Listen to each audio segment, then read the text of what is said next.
Great. Let's get back to the introduction of our speakers. Again, thank you for hanging out through the crazy. And let me get back to where I need to be.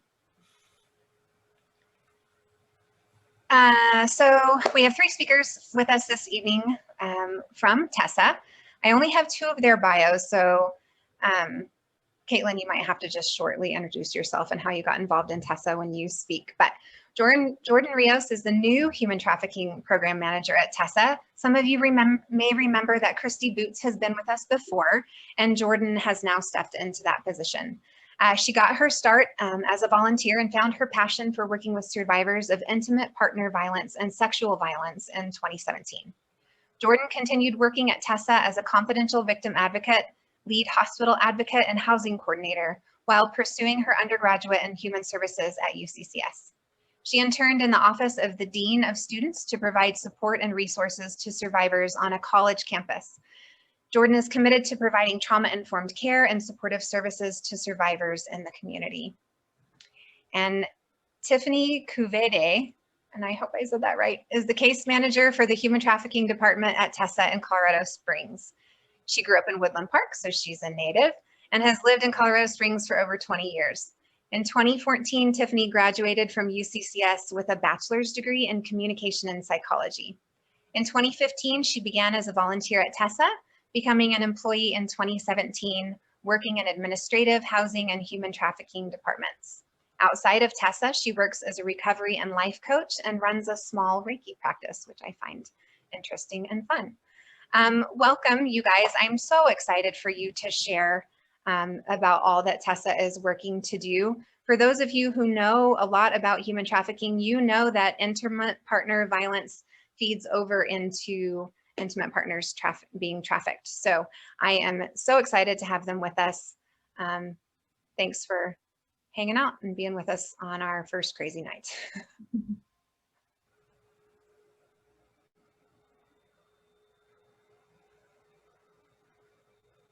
Jordan, you are muted. My goodness. Hello, everyone. Good evening. I am Jordan Rios. I'm the Human Trafficking Manager. And today we'll be presenting on how we support survivors of domestic violence, sexual assault, and human trafficking. My co-presenters are my other 2 case managers, Tiffany Koide and Caitlin Schubert.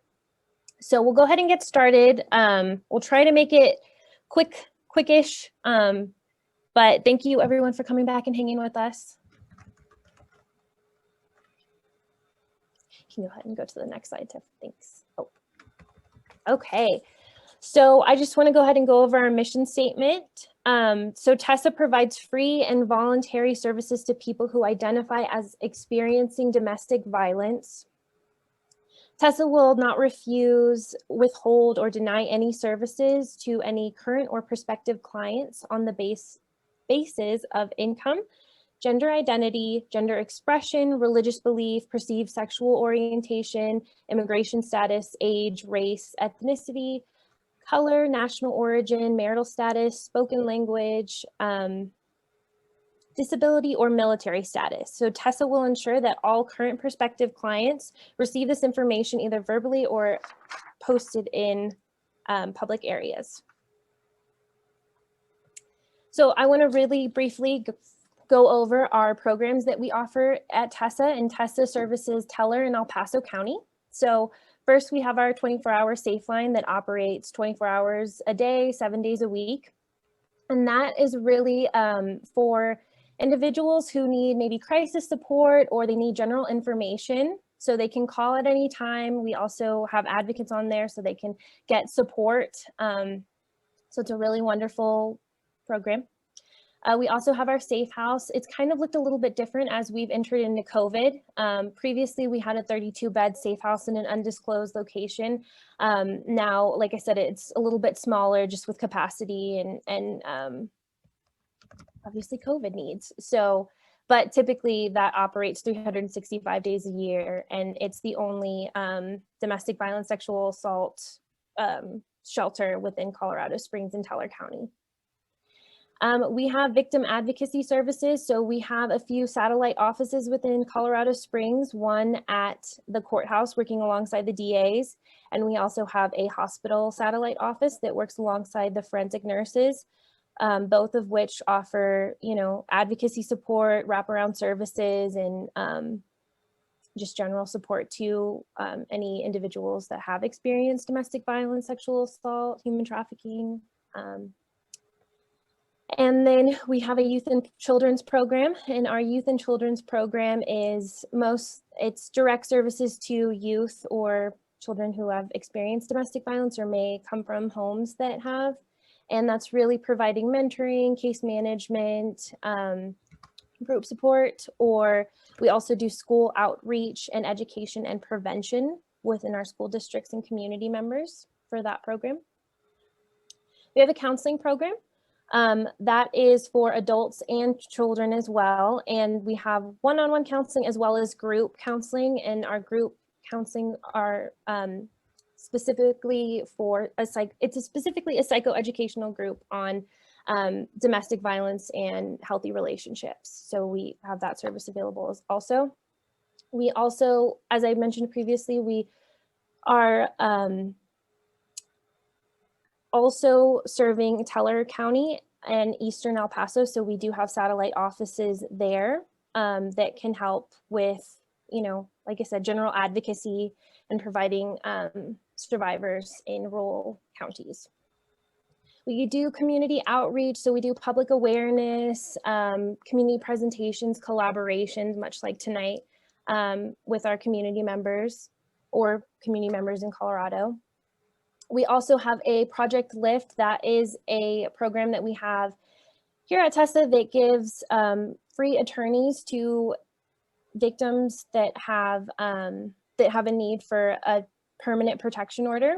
So that's a wonderful program. And then we also have our Housing First program, and that is really working with individuals to provide them rental assistance and keep them from being homeless. So also wonderful. I did come from that program, so love it. Good, great.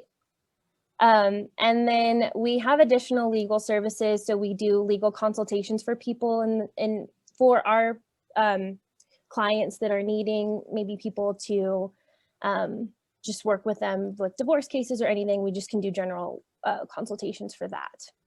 And then finally, we are now starting to open our human trafficking program. We'll officially start in January. We've spent this last year just building the program and kind of seeing how where we fit in the community and just building it up. So that is coming in January. So it's very exciting. And we're a new team. So I think we're all really excited to just be a part of it and bring human trafficking services to our community also. So we are supporting victims and survivors of human trafficking, and how we do that is we offer client-led case management from a place of trauma-informed care to ensure that each client receives support to reach their goals.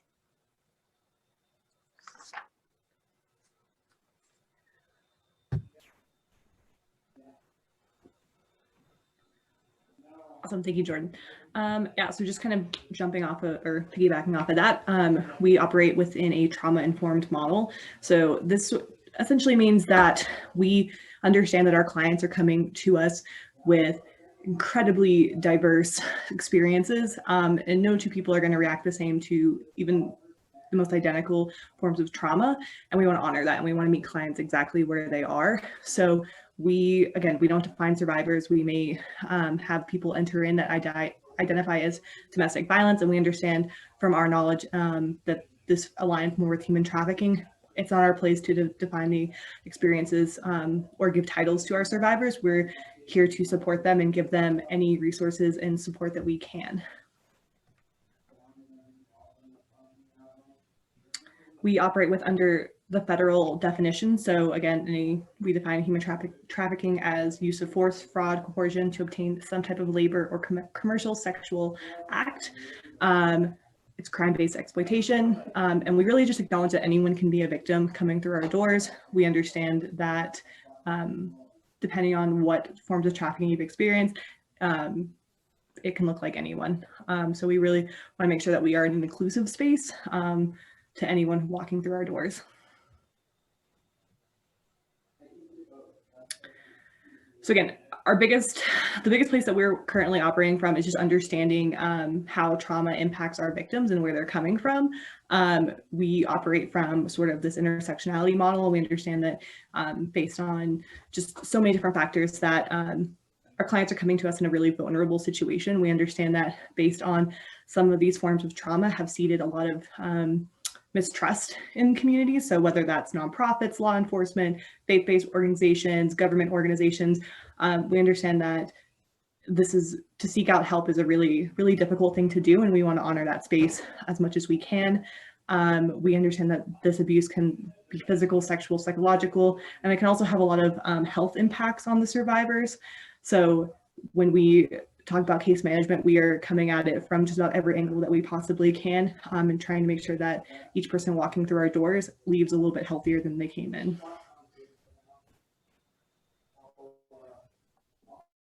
Oh, and then finally, sorry, I missed that last point.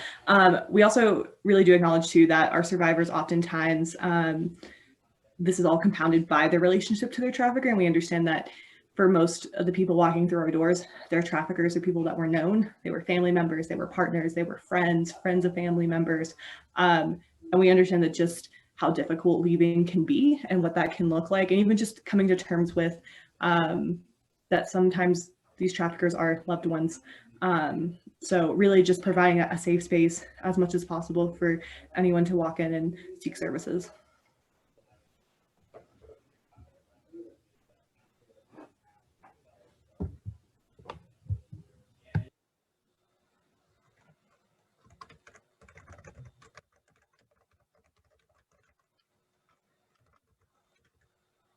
This is me, Tiffany, sorry. Okay, sorry, I was trying to unmute. No, you're good.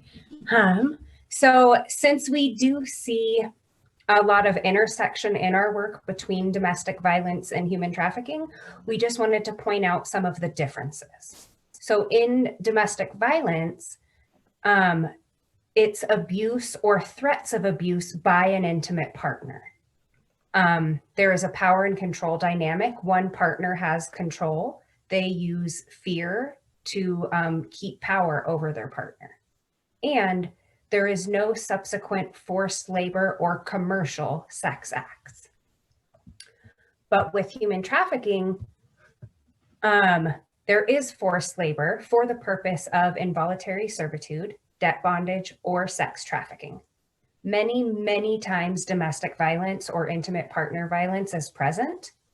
And there are more typical duties as an intimate partner. So somebody who is in a situation that has both domestic violence and trafficking could look like they are forced to keep a clean house and they're not allowed to leave the house. But instead of having a broom and a mop, they have a toothbrush, and that's what they're expected to clean the entire kitchen floor with. You know, it's more than a partner forcing their partner to keep a tidy house. It goes to where they can't escape having to do this.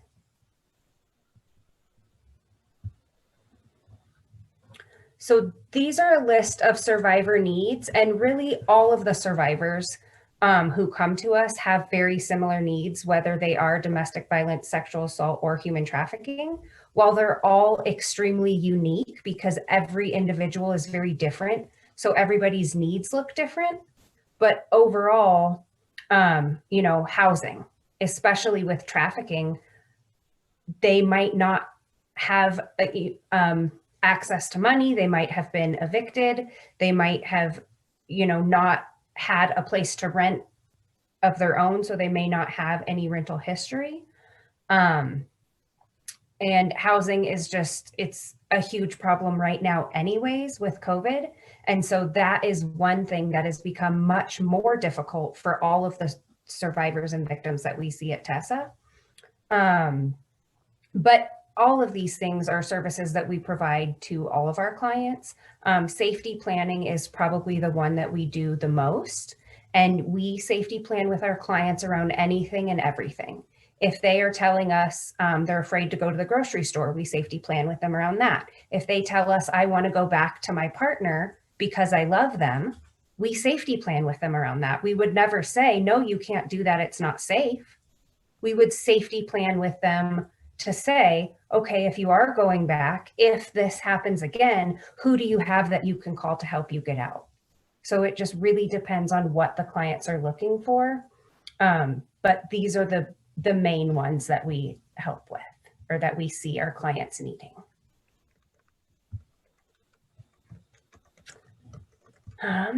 This is just a little general information, and we used the term sex worker on here because we mostly serve survivors of human trafficking in our program, right? However, there are people who do this work consensually, but regardless of how the people are doing this work, people who are sex workers are treated differently when they are going to get services, because whether they are consensual or not, they're all treated as if they are. And the victim blaming and re-traumatization of people who are not consensually in this industry can be made much worse. Like if they call the police and then the reaction is not good. Or oftentimes when they're in front of a judge or a jury, they're looked at as if they're not as good as even the people who were forcing them to do this, or the people who were paying for them. They oftentimes, when they go to the hospital, are not given the same care as maybe somebody who wasn't doing this work. And so it is really important for us to make sure that every person who comes through our door is treated with respect and treated like they are a person who matters, and their past and whatever that history is doesn't matter as soon as somebody hurt them. And so we are there to support anybody who comes through the door, to let them know it's not okay for you to be treated this way. And here are some of the things that we can provide to you to help you on your journey while you're healing. Hey, Tiff, can I just add something there too? Yes. Cool. I think one thing too that we often forget is a lot of times our survivors will use, I'm a sex worker as a form to gain back agency. So we also really just want to acknowledge that too, our victims will use a lot of different titles. And while some of them will use, sex worker or prostitute, when they come through our doors, we understand just how complex each issue is. And like Tiffany said, regardless of what they have done in their past, what they've chosen, they deserve to be treated with respect and deserve to be treated like a human being at the end of the day. Thank you.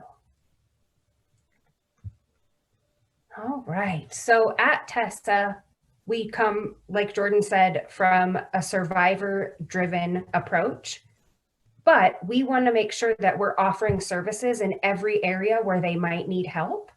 But if we don't have those services inside of TESSA, we work with other agencies, because when you're healing from something as traumatic as human trafficking, you need to heal every aspect of your life. You need to heal every cell in your body, every thought in your head, everything. And so you need an entire team of support. And so while Jordan and Caitlin and I would love to provide every single thing that every one of our clients needs, we can't. We're not that good, right? There's not that much of us. And so we really lean on a lot of agencies in the community. Like, we are not a faith-based organization, but if we have a client who has a faith, a specific faith that they want that healing, then we have agencies that we can connect them with. If they need healthcare, they don't know like how to apply for Medicaid, let's say, we can help them with that and then help them get to those healthcare providers. If they need immigration services, we have places where we can send referrals. So it's amazing to be able to help clients tell us what their needs are and then provide them either the service or the resource so that they can go and find that and they can have that opportunity to heal. This is just a list of the MOU partners that we have that we work with. We haven't started working with all of, well, we haven't started referring clients to all of them yet because we don't technically open till January, but we have been lucky enough to already work with a few. I was very thankful I got to connect with Francis from, and I don't know if I see them on there. But Francis is on the meeting tonight. I got to connect with her from Restore Innocence. And it's amazing that we're able to, you know, say, here's our strong point. And then she is able to say, here is our strong point. And we're like, perfect. This is what that client needs. So it's just beautiful to be able to work with other agencies to help these victims and survivors to get back on their feet, to even find their feet so they can get on it. It's been pretty amazing so far. And then we're all done. Yep, that is all we have. This is our contact information. If anybody does give out our Safeline number right now, please ask people to leave a message, and we are checking those messages every 15 minutes, 24 hours a day, and returning those phone calls. And we might call back from a blocked number. But if anybody has any questions, feel free, or you can send us an email. So thank you all so much for your time.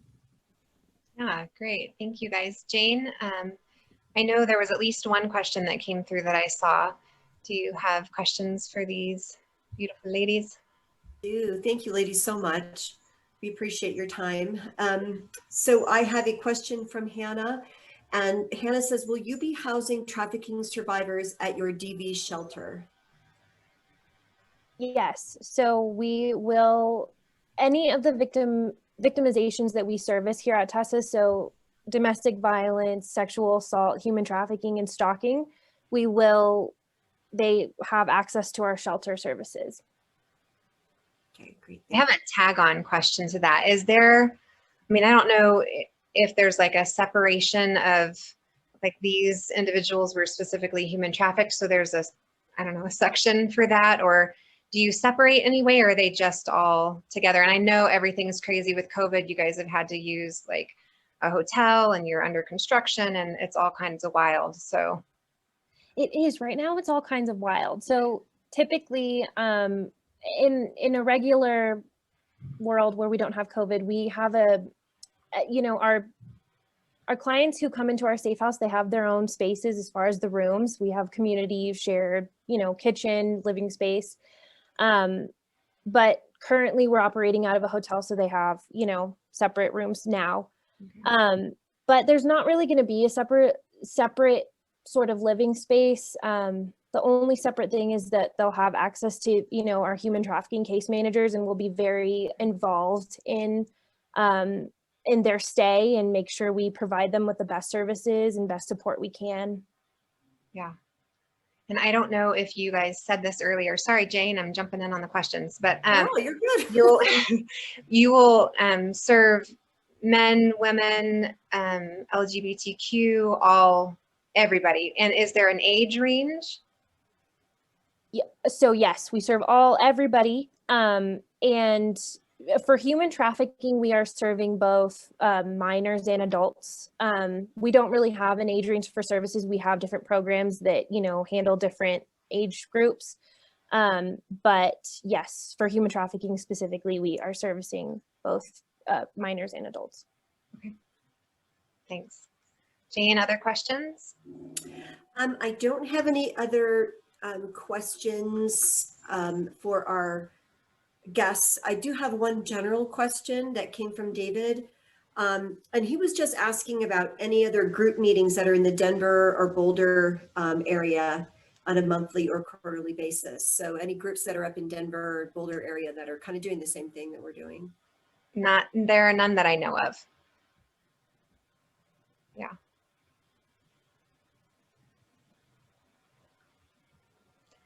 If anybody else has other questions about TESSA and the work that they are getting ready to do, like they said, this has been a year of capacity building, getting things set up. You guys are running off of a grant. Am I correct on that? Yes. Yeah. Yes, And how yeah. long will that sustain what you have going on, and what would be the longer term future plans for when that grant runs out?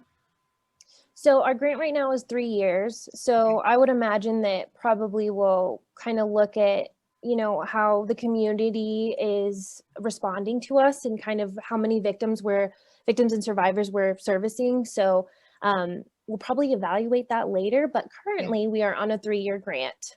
Okay. Very cool.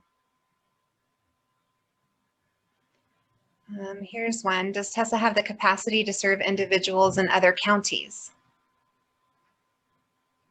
So I mean, yes and no. We never turn people away for advocacy services, you know, and as we mentioned previously, but we typically like to refer to other agencies within the counties that they live in, just because they have a better knowledge base of the community resources within that county. So they always can, like, we've had clients that have moved away and still, you know, remain clients. So we don't necessarily have strict rules around that, but we do like to connect them to other service providers in addition to our services as well. Sure. I do have one other question that came in from Hannah, and she's asking, will your clients be walk-in or referrals from law enforcement, et cetera? So they are both, and any and everything. Any kind of way that people can connect to us, we are more than happy to work with them. We are confidential, so that kind of can create, you know, some roadblocks for connecting with other community partners, just if we don't have the proper release of information. But any sort of, if you know, CSPD or anybody within our community is in contact with a human trafficking victim, they are more than welcome to reach out to our team, and we can reach out to the survivor or victim. Right. I have And another when you, oh, sorry, go ahead, Jane. Oh, okay. This just came in, and it's from Jamie. TESSA has long time served issues of domestic violence in this community. Tell how you came to advance this new trafficking arm for this time. I think that we just recognized a need within our community. You know, this is the first time that we've actually not advertised, but talked to our community partners about our human trafficking services just within this year. And it's been, as Tiffany said, we were really shocked to see how many people within Colorado Springs are going through this and need services. So I think that over the years, you know, as we've serviced domestic violence, sexual assault, that's just been such a need. And so, you know, we recognized that and wanted to really have that for our community, because I think, I don't know if I mentioned this, but we're, you know, the only people within Colorado Springs and Teller County that are doing this work. So I think we just kind of wanted an actual program to really focus on human trafficking, because I think that that's just what the needs of the community were. Did that answer the question? Does that make sense? I know now that I know you're here. I think so. I mean, you recognized the need and you supplied some help for it. So that's awesome. Yeah, we were already serving human trafficking victims and survivors, and so we just wanted to be better at doing it. You know, we wanted to make sure that we were providing the services that they need. And so I think that was another part of it, is we were already doing the work. Great. And Jordan, earlier you mentioned, and I've heard this in a conversation with Christy as well, when you talk specifically about what you mentioned about you're a confidential program and how that actually ends up shaking out when you're serving somebody that is not ready to talk to law enforcement, but you have recognized that they are in fact being victimized, that they are being trafficked. How do you guys handle that? And I know it's a fine line to walk, in knowing that you want to help people and being trauma informed enough to listen to what they need. I think that that's probably, I think that happens more often than not, where people are very reluctant to involve law enforcement. So, I mean, I think we really work on what the client wants and what the client needs. So, you know, we give them all the options, we talk them through, but that's kind of what we can do, and we really leave that up to them. And And like I said, it's complicated with the confidentiality, but we just do our best to just kind of, I guess, really explain to them what that process could look like and kind of, just lay out all of their options and kind of let them make the decision for themselves. Tiffany, Caitlin, do you have anything to add to that? I would just say too, one of our biggest sort of like guiding focus too with our clients is that we always ask them what safety means to them, and we're not in a place to make that decision. So to some people, law enforcement isn't the safest option. Sometimes the court systems aren't a safest option. Some of them do have maybe records or warrants out potentially for them. So we have to look at it from sort of this bigger picture. But at the end of the day, we always just ask them what does safety mean to you, and we let them decide that. I love that. I love that that model, and really listening to people to find out what they need before we just come in guns blazing, try to fix all the problems that we see that maybe that they're not ready to face yet. Jane, are there any other questions? Yes. Heidi is asking, what kind of services are you providing to family members of survivors experiencing secondary trauma related to human trafficking or domestic violence? That's a great question, Heidi. So we absolutely serve secondary survivors. They are welcome to call when we're open. They're welcome to come in. Right now our office is closed and we're all working virtually. So they are welcome to call. They can talk with any of our advocates and we can provide safety planning for them. And we can also provide education to them about whatever it is that their loved one is going through. And then if they, want counseling services or something like that, we can definitely do a referral for that as well. Great. That is it that I see. So I would like to ask one last question. Since this is basically a good introduction of what you guys are offering to our little community here, what are your needs? Post-COVID, do you need volunteers? Do you need socks? Do you need blankets? What are the needs that TESSA has right now to get you guys started off in January 2021 well? So we do have an Amazon wish list with the items that our clients need. And then honestly, gift cards. Like if people can contact, they can contact us and we can get them in contact with Rika. She is the manager of our development department. I forget her exact title. But we can connect people with her. Gift cards are really helpful right now, just because it's hard for us to do anything in person. Yeah. And definitely as soon as we go back in the office, we will need volunteers. But right now there's not as much for them to do, but if somebody's interested, they can always apply on our website for that. Absolutely. Awesome. Real quick question, Tiffany, on the gift cards. Is that any type of gift cards? Are you looking for grocery store, restaurant, generic, anything? Really anything. A lot of times the generic ones. So if a client needs gas, that is usually a need. Transportation is always a really high need and there's very few services for it. So like gas gift cards or grocery stores or right now, because it's almost Christmas time, like Amazon, things like those are what we need most. Yeah. Thank you. Thank you. Great. All right. Jane, if there are no other questions, we'll go ahead and wrap it up. I believe you guys posted in the PowerPoint slide, you had your contact information. So if you want to just pop that back up there so people can snap a shot of it or write it down quickly before we end the meeting. You guys, thank you so much for hanging in with us tonight. This is not how I anticipated our December meeting to go.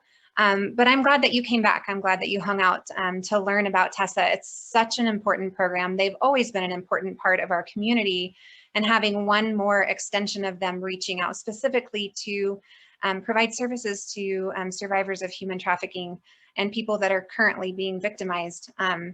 It's a huge thing. So as we end our year, I just want to say that on behalf of the Human Trafficking Task Force, all of our board members, happy holidays, Merry Christmas, Happy Hanukkah. I do wish you all well, that you would stay safe and healthy. I know that there are many of us that are going through some struggles. There are things going on in our lives that we never anticipated would happen. And if you need to reach out for any kind of support, know that there are people in this community that care about you, and that we are here for you. Thank you for being a part of this specific anti-human trafficking community, and thank you for being a part of our meetings. We will see you next year.